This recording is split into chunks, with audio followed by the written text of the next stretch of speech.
everyone, and thank you for being here. Today we're going to be talking about fusion centers. Fusion centers are best described as local domestic versions of the NSA. They are often located in large urban centers, and they provide facilities for law enforcement officers from 2 or more agencies to gather and collaborate. There are over 80 fusion centers across the nation, with at least 1 in every state. Here in Minnesota, fusion centers have been in the news recently.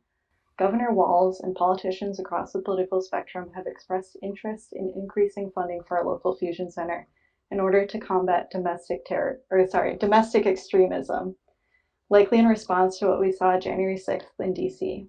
There are many reasons we should reject that notion that fusion centers make us safe, from how ineffective they are to how they violate civil liberties, and most importantly, how they contribute to mass criminalization and white supremacy. Today we have a wonderful group of speakers, and I'm going to go ahead and let them introduce themselves, and then we'll jump into questions. Audience members will be able to ask questions in the chat, and if we have enough time, I will pass them along to our panelists. I will now ask Mirjan to introduce himself. Yeah, hi. Thank you for having me. My name is Mirjan Sadar. I'm a community organizer here in South Minneapolis. I live just a few blocks from where the brother George Floyd was murdered by Derek Chauvin. I've also been a youth worker for over a decade, as well as a freelance writer and a podcaster, which I've been the work I've been doing in the last couple of years. So thank you for having me.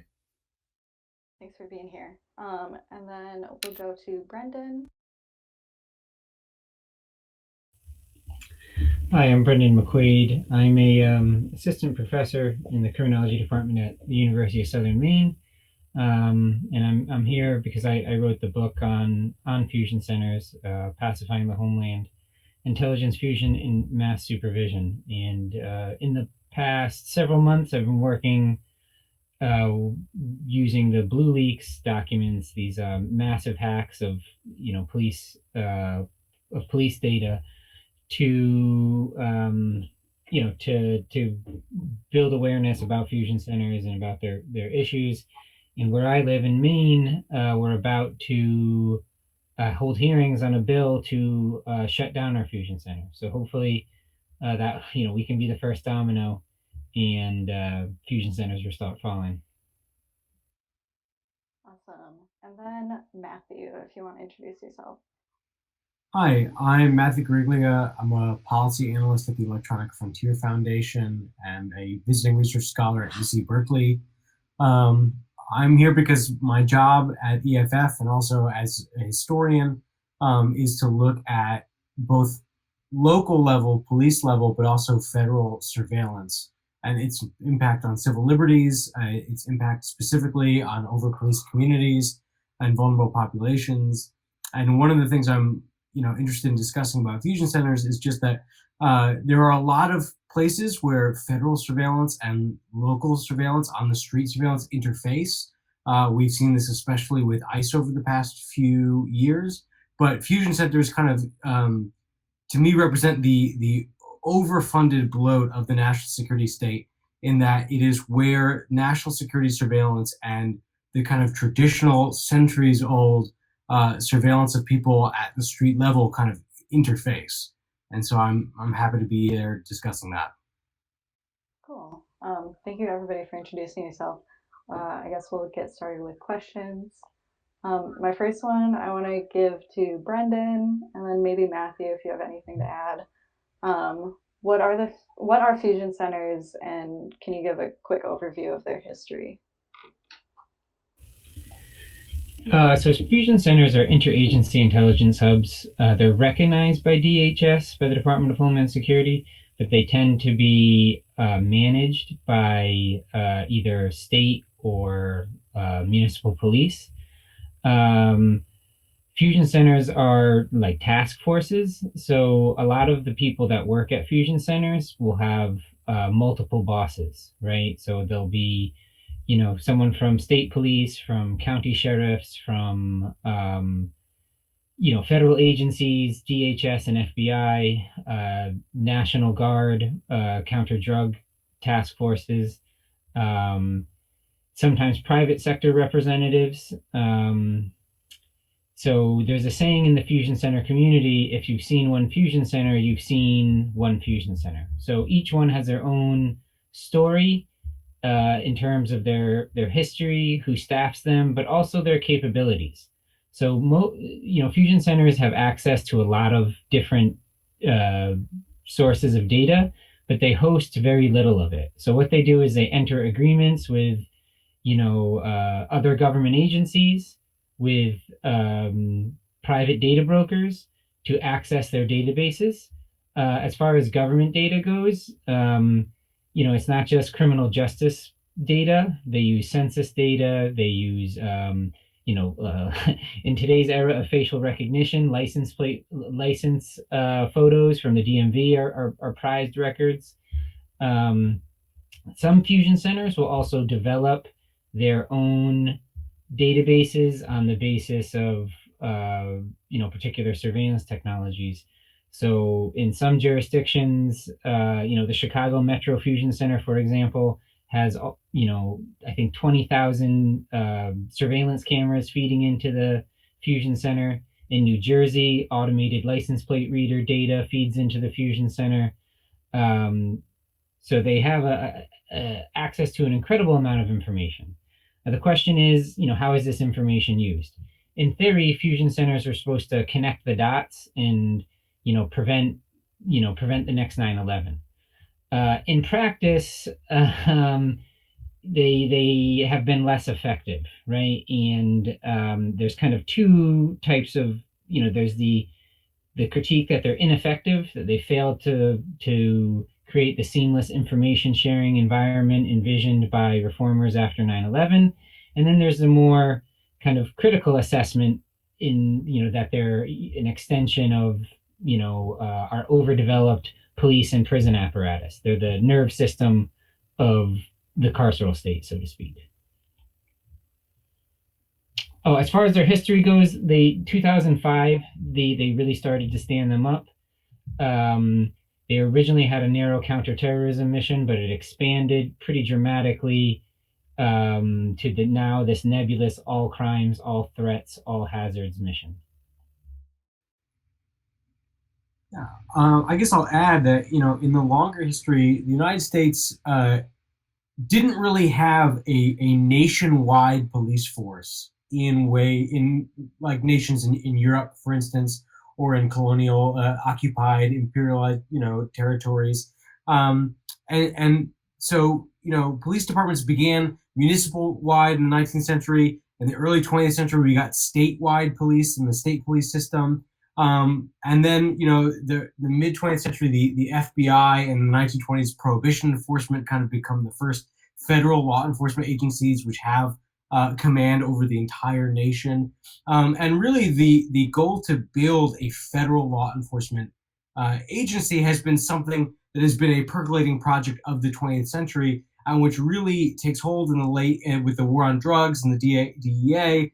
The expansion of the FBI, and then really kind of crystallizes in this post 9/11 period, where we saw last summer that Department of Homeland Security has kind of a rolling army that it can deploy to cities domestically, and so the fusion centers really become in the post 9/11 period the kind of the nervous system and the connective tissue of this growing and kind of ad hoc mosaic of which comprises a federal law enforcement agency, which has jurisdiction everywhere. It's why you see ICE agents, anywhere in the nation. It's why you can see Border Patrol people hundreds of miles from the border.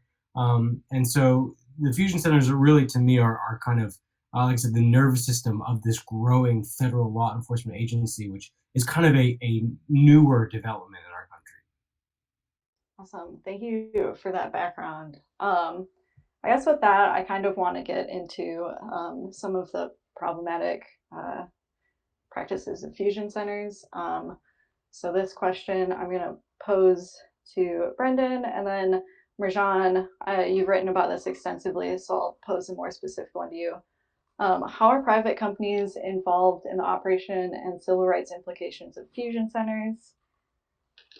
Yeah.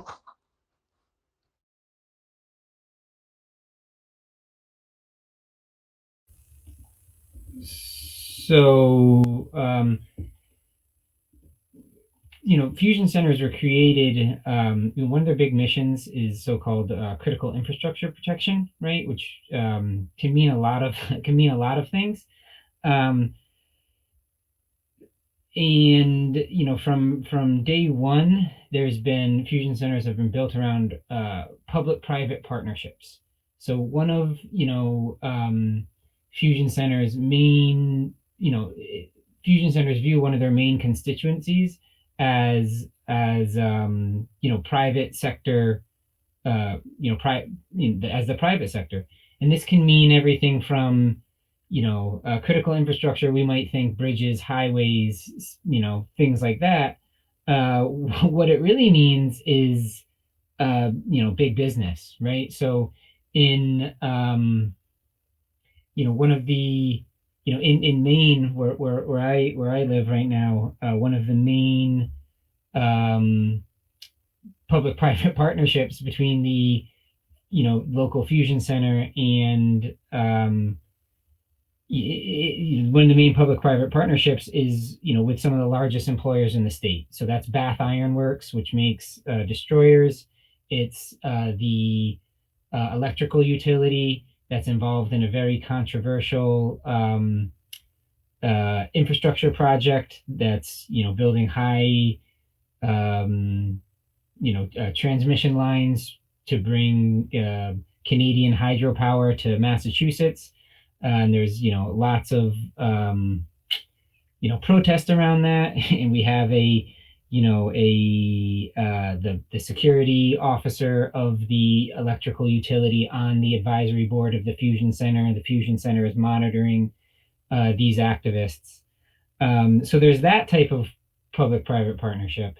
Then there's also the way that fusion centers have become like a market for surveillance industries, right? And this means two things. This means fusion centers, they buy subscriptions to private data brokers. They buy software packages from technology firms, and then in some cases they'll also hire very skilled subcontractors to come and do different types of data analysis. So one of the fusion centers I studied for my book, the New Jersey Fusion Center, they had a geospatial intelligence analyst from a company that since merged a few times. At the time when I was doing my research, it was Digital Globe, but they were using an algorithm used to predict the location of roadside bombs in Iraq,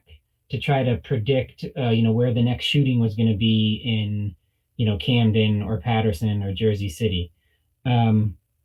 So there's these types of public-private partnerships, and as the example that I raised about the electrical utility and in Maine speaks to, they can be very problematic, because here you have something a contested public infrastructure project that is being defined, opposition to the project is being defined as a security risk. It's being taken out of the domain of politics and turned into a technical problem for the cops in the courts. So there's lots of other examples like that. Struggles over pipelines, and we could go on and on this subject. Awesome. Rajan, you've written extensively about some of these public-private partnerships here in Minneapolis. Would you like to give some background on those? Yes. So in downtown Minneapolis, excuse me, I'm chewing gum, sorry. In downtown Minneapolis, there was a localized version of a fusion center created. So Brendan talked about, the federal government and local government collaborations. But what we saw in Minneapolis was a corporate and government, public-private collaboration. And, so the Downtown Fusion Center, it was not created to fight terrorism, right? As the original idea came from, it was to fight homeless people, not homelessness, homeless people. Right. And it's important for people to understand this. So, Target led this public private partnership dating back to 9/11 in downtown Minneapolis.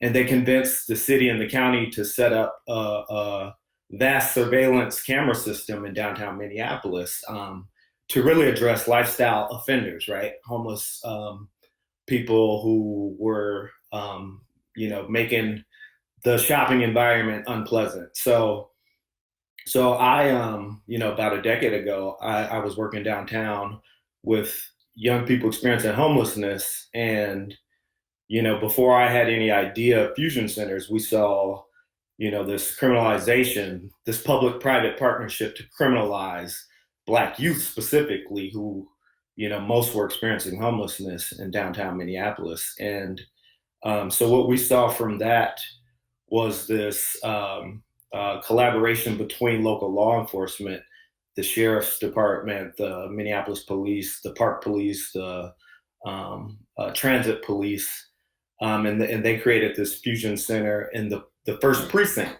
And it's all paid for with tax dollars. So they claim that it's public. Anybody from the public can walk in the first precinct, which is downtown, and go look at the cameras themselves. Well, of course, if you're a target of police downtown, that's the last place you're going to end up is in the precinct by choice, right?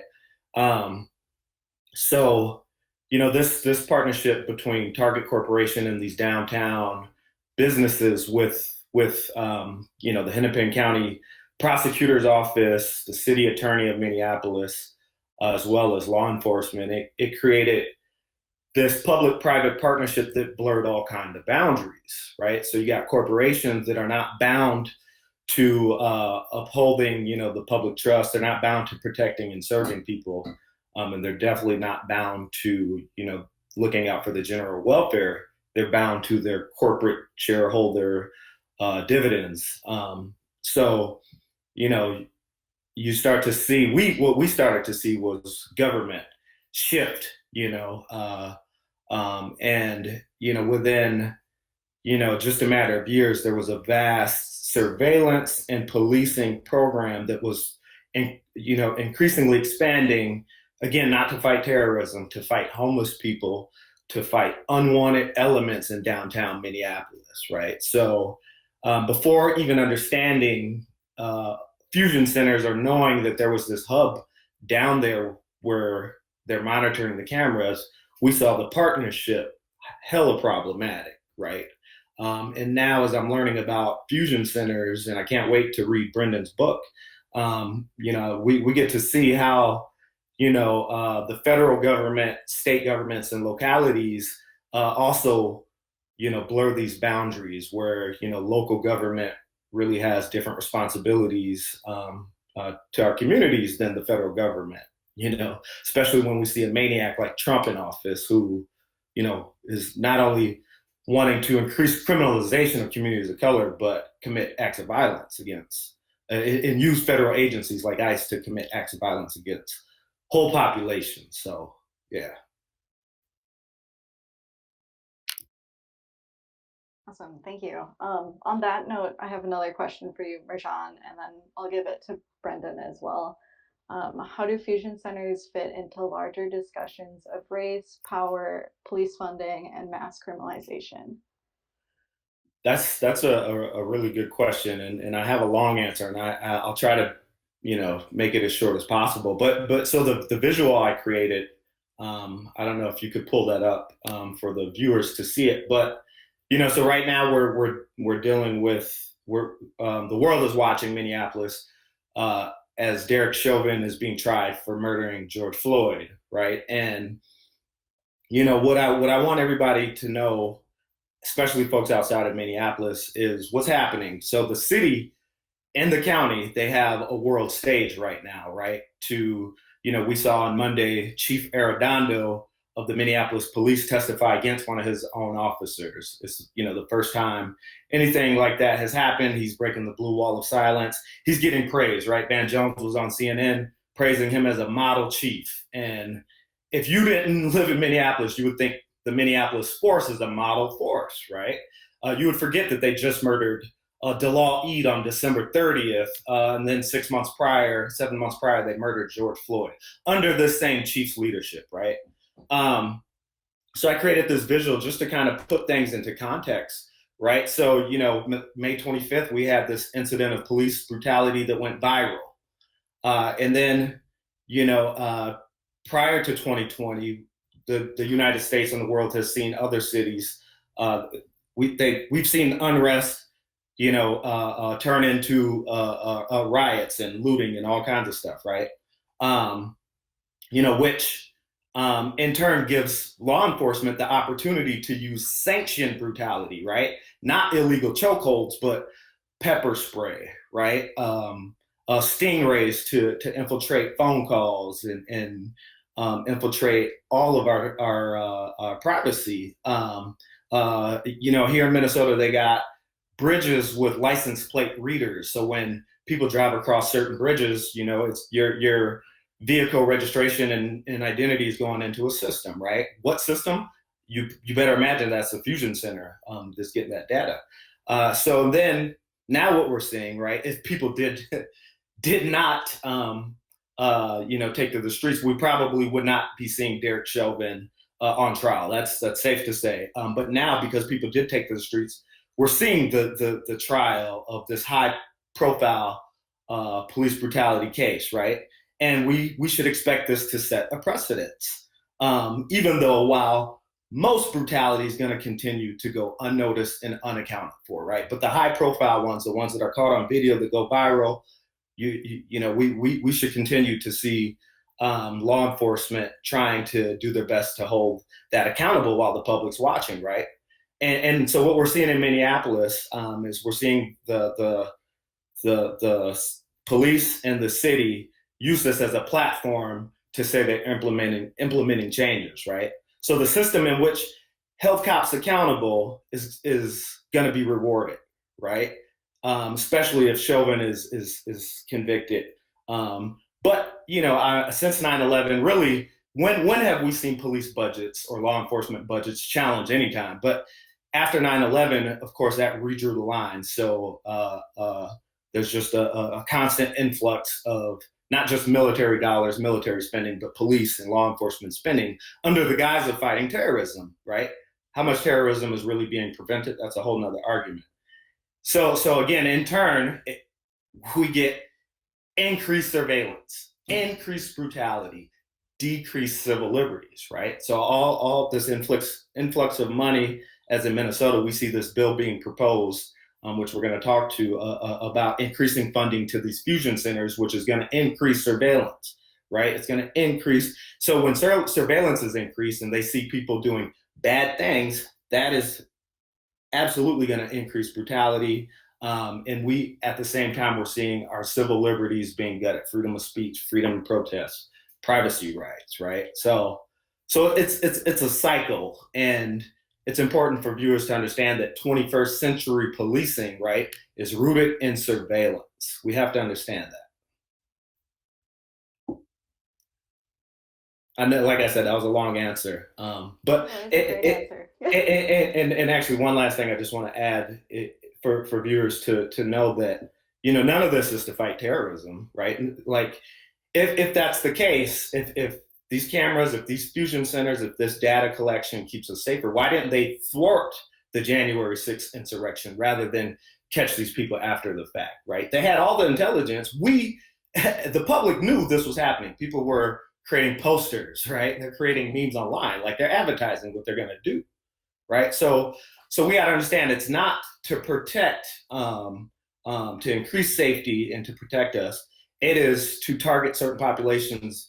And those populations, and this is where, I have personal experience, but number one, that population is the Black community, Black liberationists and their allies. Black people who have been fighting for liberation for 400 years on this land, and white and brown and other non-Black people who've allied with them, we are the #1 targets. So that's very important. Awesome, thank you. Brendan, do you want to speak to the mass criminalization aspect of fusion centers? Yeah, I mean, I would agree with everything that was just said, and just add maybe a little something a little more specific to fusion centers. So when I started, when I started researching fusion centers, there wasn't a lot written about them, and a lot of it was government audits and saying, oh, they're ineffective and we need to do all these technical things to fix them. And then it was civil libertarian organizations talking about privacy violations.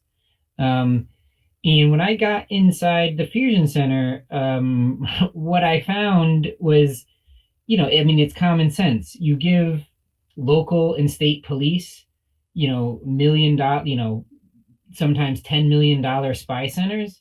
And what are they going to do? They're going to put those tools to work doing what police do, right? Focusing on, violent crime, drug crimes, property crimes, right? The suffocating over criminalization of poverty and all the harms that go with it, right? So one thing that I think is very important, and here I'll echo the point about 21st century policing being centered around surveillance. The period that fusion centers start to develop is also a period of reform in the criminal justice system, right? The prison population is down nearly 10, state and federal prison population is down nearly 10% in the last decade. But we haven't had, this reduction hasn't been accompanied by, more rehabilitative models and, treatment and reentry services. It's been a punitive decarceration, right? Where what we're doing is we're, substituting, we're having, high-tech, aggressive, surveillance-led policing, fill the gap of a, prison population that's, declining, our prison system where the population is declining or leveling off, right? And here I think the most dangerous thing politically here is the seductions of smart policing, right? So after Ferguson, President Obama does his 21st Century Commission on or 21st Century Task Force on Policing, or whatever it was. He does his, reform commission.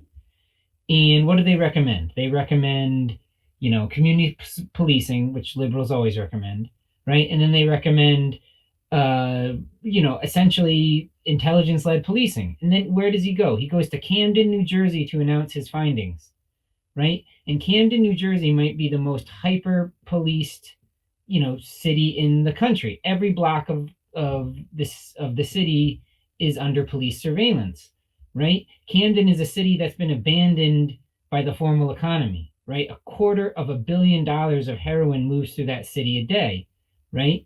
It's a city that needs, it needs incredible investment in, in jobs and education and services. It doesn't need policing, right? So, and why am I bringing up Camden? Because after, after the Minneapolis City Council signaled their intent to disband the police force and create something new, all the liberal commentators said, hey, Camden, New Jersey is the example. And why is Camden, New Jersey the example? Because through a series of corrupt, backroom deals, the Republican governor of New Jersey, imposed austerity on the city, disbanded the police force, let violence surge, put in place a new police department that came in and, cracked skulls, took names, and, brutalized the population. And this is what liberals are putting forward as, smart, data-driven, efficient 21st century policing, right? And fusion centers are at the center of that. The last thing I will add is that it's not just these 80 DHS fusion centers, right? Back in 2010, the Government Accountability Office did a study on, or put a report on, information sharing, and they counted 268 federally funded intelligence programs, right? Intelligence sharing programs. This wouldn't include the local one that Marjan spoke of. It doesn't include like the 13 county crime analysis centers in New York State. It doesn't include, the United States is lousy with police spies. Like we live in a hyper surveilled country. This is our future. We should be clear-eyed about it, and we shouldn't let liberals we should call out liberals when they're seduced by the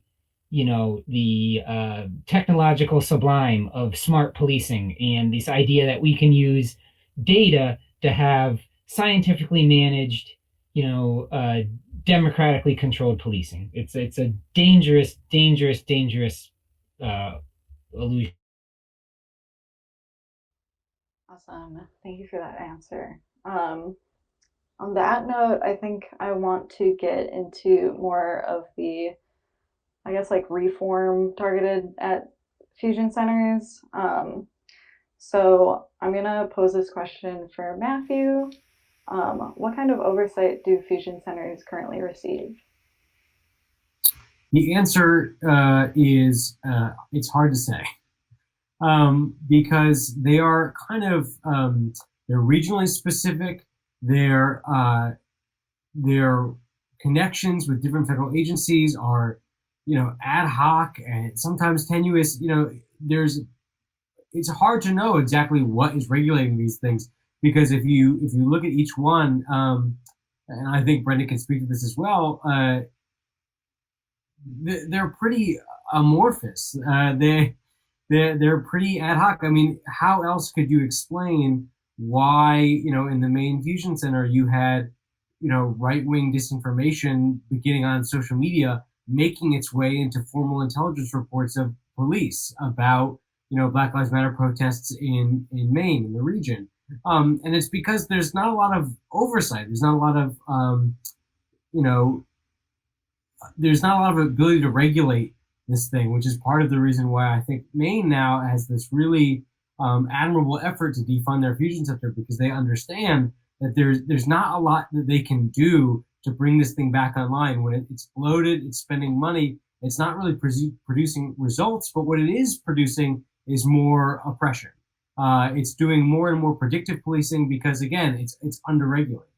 And the solution isn't to regulate it. Like, regulated surveillance is still a lot of surveillance, especially if that surveillance is being used for the oppression of Black people, of immigrants, of protesters, of activists. And so, yeah, there isn't a lot of regulation, and there's not a lot of, I think, good use for regulation. There's not a lot of smart ways to regulate something that, from its nature, is kind of corrupt and harmful. If I could jump in there, and just add, the harm outweighs all of the benefits, right? I don't think we should be talking about regulation. I think we should be talking about defunding and dismantling, just like the police. So, like, with these fusion centers and with increasing public-private partnerships, there comes increasing opportunity for criminality by the government against the people, right? So I want viewers to get on, if you have a Netflix account, watch White Boy Rick, right? And, it's hard to give Donald Trump credit for stuff, but I want to give him a little bit of credit for bringing the term deep state out. And it's not a term I like to use, but for the lack of better terms, I'm going to use it. And the difference between the deep state and the regular state is the regular state can't commit crimes against its people flat out, right? Not without backlash, not without accountability. But the deep state can, right? So undercover FBI agents, undercover DEA agents, undercover police, sheriff's departments, they can sell drugs, they can sell guns, under the guise of recovering guns and recovering drugs, right? And at what point do we start to question, wow, they're committing crimes to catch criminals, right? White Boy Rick is such a good documentary. It explains what happened to Detroit in the 80s and how the feds used a minor, juvenile white kid to destroy Black communities because they were booming in cocaine sales, right? So again, we should not be talking about oversight and regulation. We should be talking about defunding, dismantling, and funneling these tax dollars to the very same communities that they want to surveil and target, right? Instead of fighting homeless people in downtown Minneapolis, here's a radical thought. Why don't we fight homelessness, right? Why don't we infuse dollars into the communities that have been robbed and left homelessness and naked, right? So I'm hoping the Minnesota legislature, we got a couple champs out here. I know my representative, Aisha Gomez, I hope you're listening. We expect you to fight against this, not to compromise at all. Same with our state senator, Omar Feta. We expect you to champion our communities. You all represent the district where George Floyd was murdered, a historic Black community. We're in a final phase of urban removal. That's a whole nother conversation for a whole nother panel. And they're using surveillance and policing to do that, to say those Black people in that community, look at how they act and look at how they're rioting. They don't even deserve that community, right? Let's bring in these suburban folks, investors, developers to redistribute this land, right? And lift these communities up, right? So, yeah. Awesome. Thank you for that answer. Matthew, I saw you had your hand raised. Do you have anything to add? Yeah, I think Brendan wanted to speak first. Brendan, do you want to add something? I'll talk. Yeah, if that's okay. So I wanted to raise two things.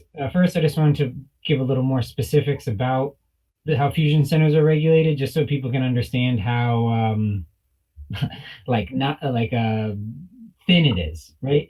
So most fusion centers have there's some writing about this, but I've gotten, as a result of all the controversies in Maine, the fusion center has been doing a PR push, and they've made their advisory board meetings public. So I've got to see how the sausage was made, and it's ugly. So what they have is an advisory board that's hand picked. It's hand picked by the Maine State Police. Everyone is retired law enforcement except for one lawyer. He's not a criminal defense lawyer. He's a real estate lawyer who is chummy with the police as a result of his charity work with the Special Olympics. So what they do is they meet and they pick a random selection of documents and decide, and assess whether they are compliant with relevant regulations, right? So Matt mentioned this story. One of the most scandalous things to come out of Blue Leaks was, when there was the George Floyd demos in Maine, the Fusion Center put out all these civil unrest bulletins that made these claims about pre-staged bricks, ready for, protesters to riot with, and made claims about paid protesters. And an independent journalist named Nathan Bernard with the Mainer News Co-op dug through the documents and traced these rumors to a social media post of a pro-Trump biker and a obviously satirical website that some police intelligence analyst was either too dense or acting in too bad of faith to realize, right? So under the current oversight regime, these insanely problematic intelligence products are legal. That's good sharing of open source intelligence, good situational awareness. There's nothing illegal about this, right? Then additionally, there's there's an issue that they call policy shopping, right? So federal agencies are governed by what's called Code of Federal Regulations, Part 23, and it basically says you need reasonable suspicion to maintain criminal information to do a criminal investigation, right? But this only applies to federally funded initiatives. So fusion centers access, documents, access the data held by state agencies that are governed by um, other sets of sets of laws. And state and local agencies, particularly the smaller you go, the smaller the state, the less diligent they are, the less likely they are to purge data that they can no longer legally hold. So there's a whole bunch of issues there. The other thing I just wanted to say lastly was that in addition to fusion centers, there's a whole constellation of privately run intelligence sharing operations. In the same time that fusion centers were created, there are now these organizations called organized retail crime alliances, which are basically partnerships of big corporate retail to go after petty property thefts, right? And they generate intelligence and they share it with police. And this is part of that mass criminalization, but this is happening from the private sector. There's also a whole network of they're called Information Sharing and Analysis Centers, ISAC, and they're organized by economic sector. So there's like a transportation ISAC. There's a hospitality ISAC for hotels. There's a retail ISAC for corporate retailers, and they do the same work as fusion centers. So there's a big concern. My big concern here, like if we win our fight in Maine and shut down the fusion center, the private sector could reconstitute something similar, and there already are things that could fill in the gap, right? So I think this is something really important to keep in mind. Yeah, and I think I want to add that this has already been said, and I want to lift it up, is that a vast majority of what police do every day are not catching murderers. They're not finding serial killers. They're not infiltrating terrorists. New York City has like 36,000 police officers, and a vast majority of them are not, uncovering jewel thieves. They are guarding turnstiles. They are, arresting people for petty quality of life crimes, petty property crimes, jaywalking, vandalism, misdemeanors, small-time nonviolent drug offenses, and where they go, the fusion centers are followed. So if you look at the NCRIC, the Northern California Regional Intelligence Center, it's the Fusion Center in Northern California, they maintain and manage all of the data for the region for automated license plate readers, which means local police departments have automated license plate readers, and the database they're going off of to scan license plates, the who's maintaining the data, where the data is going, all these local police departments doing is the Fusion Center. So the Fusion Center is maintaining and enabling the mass surveillance being done at the local level. And again, the automated license plate reader is not being used most of the time for finding terrorists, as the Department of Homeland Security probably thought the fusion centers would do when they were founded. It's going toward like petty policing and the stuff of things that police do every day in terms of criminalizing of Black communities. And so fusion centers are an extension of that. They're not somehow single-handedly fighting off Al-Qaeda in America because they happen to be maintained by the federal government. They are enabling the same types of petty policing done on the ground level. So I just want to make that clear when we talk about what defunding it would do. Yes, thank you. Just real quick on the automated license plate readers. One person at a fusion center when I was doing interviews told me that they place the automated license plate readers outside of pawn shops and scrap yards to help, just because it's all about policing property crimes. Awesome. Thank you for mentioning those very classist and also racist implications of fusion centers. I think that's important to discuss. I want to, since we're running a little low on time, I want to get to some audience questions. I guess, I just want whoever feels like they can, or I want the group to be able to feel like they can answer whichever of these. Um, uh, to what extent are federal agencies tied up with fusion centers? Like, does ICE data feed into fusion centers or vice versa? Brendan, you seem to be nodding. Do you have an answer for that? The short answer is yes. ICE data feeds into fusion centers, and its federal involvement in fusion centers is pronounced. The long answer is it's a complicated story for each fusion center. Some fusion centers are huge. There's like 100 people, $10 million budget. Some fusion centers are tiny and are really just operations on paper.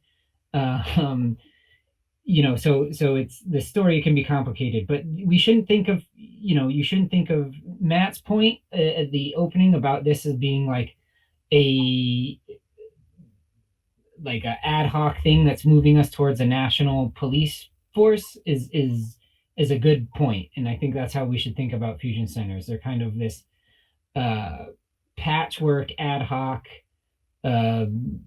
node where state, local, and federal people, federal law enforcement and security agencies and private sector security come together to manage threats to the status quo, essentially.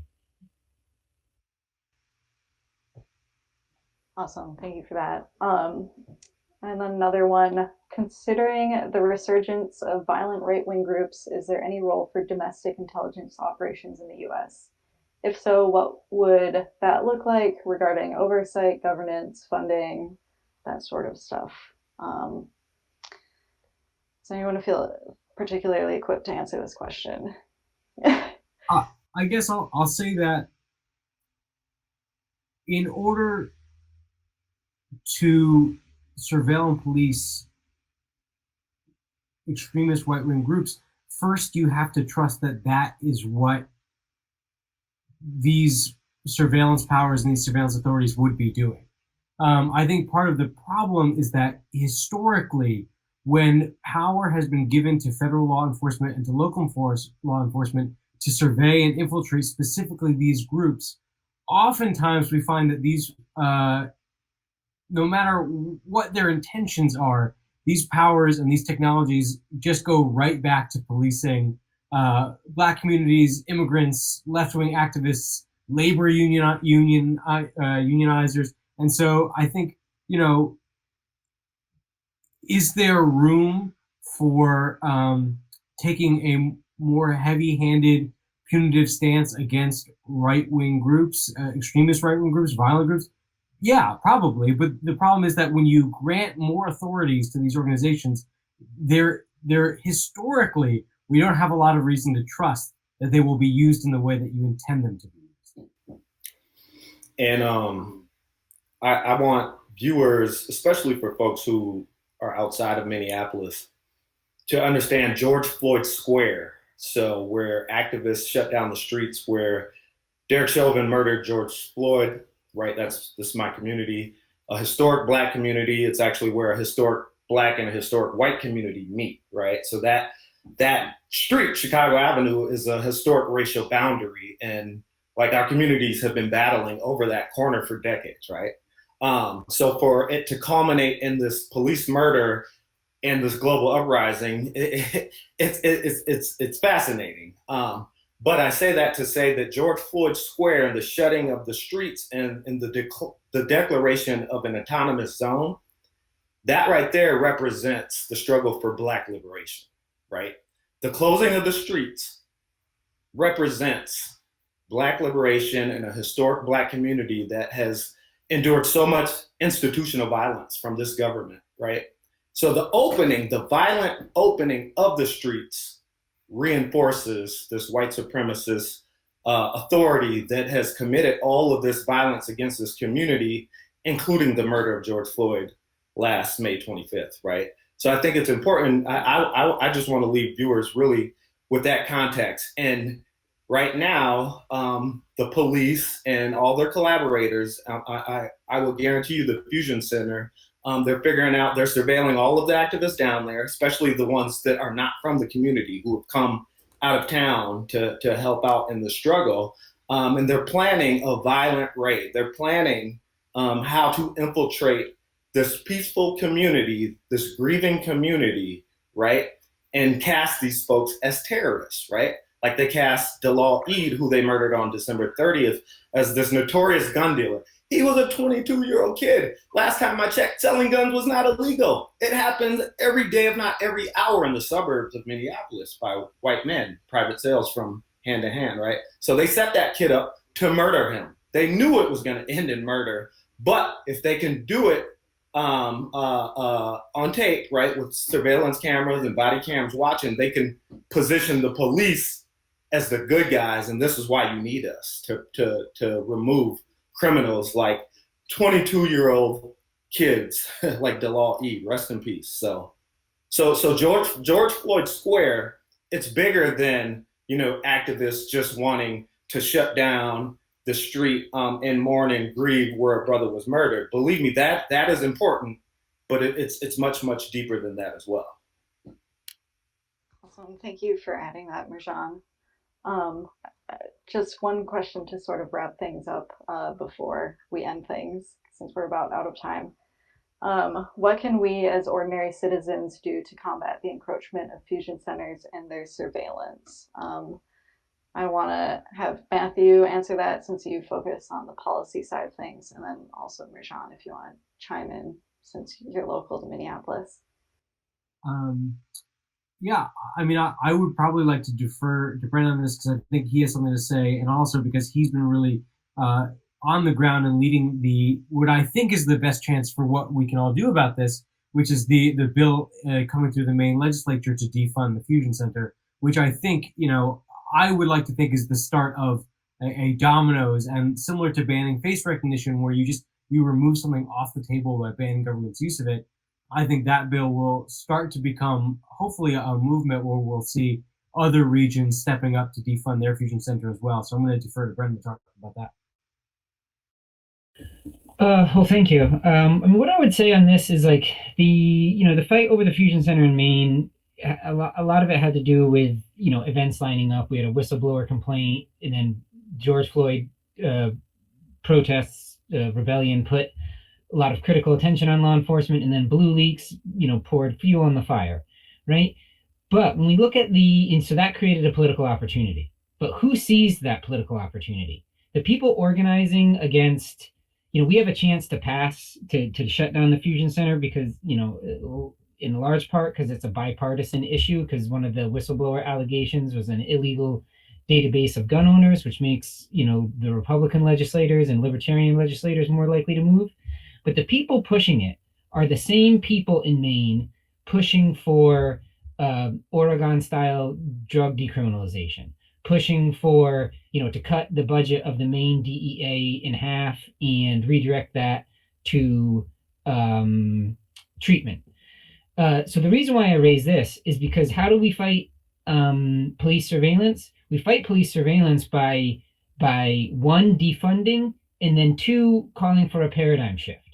Right? You don't fight police surveillance by fighting on their terms. What I would say is there's a defensive project, right? Police surveillance is harmful. It's connected to mass criminalization. It needs to stop.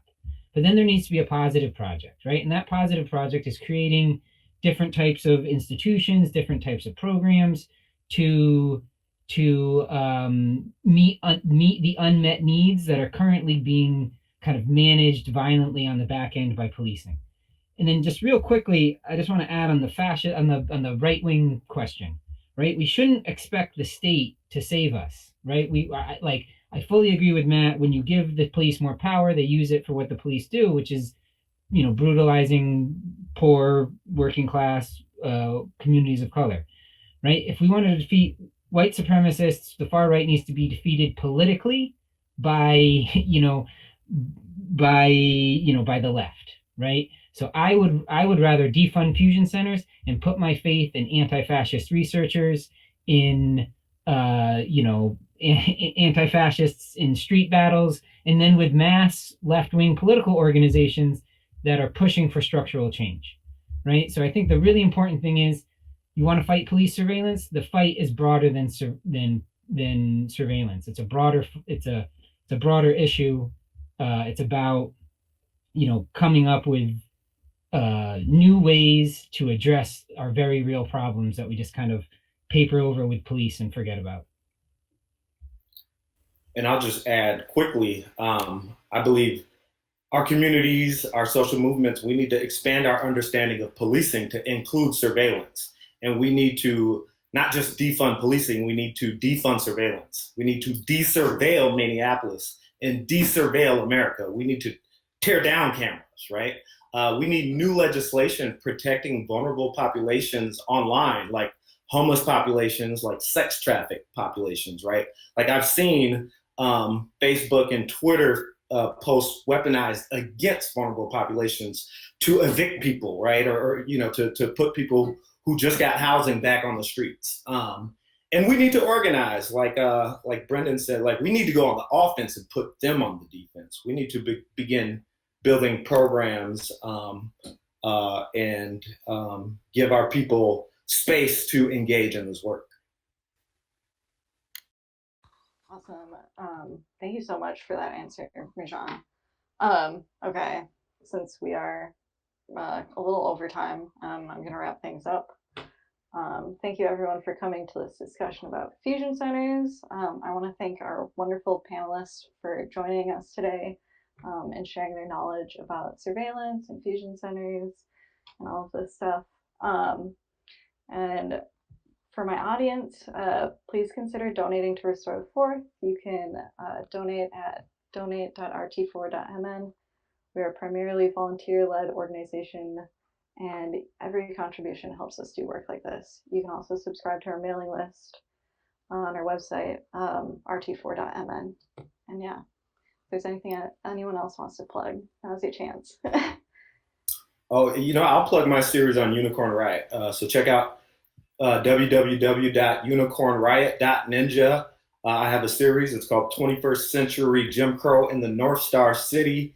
We got 3 parts up right now. I also have a podcast. It's on YouTube, the People Power Podcast. It's also on Apple and most podcast platforms. So the People Power Podcast. So I'm covering this public-private partnership on my podcast as well as writing on this series online. Cool. Thank you everyone for being here today. I guess that's it. Thank you. Peace.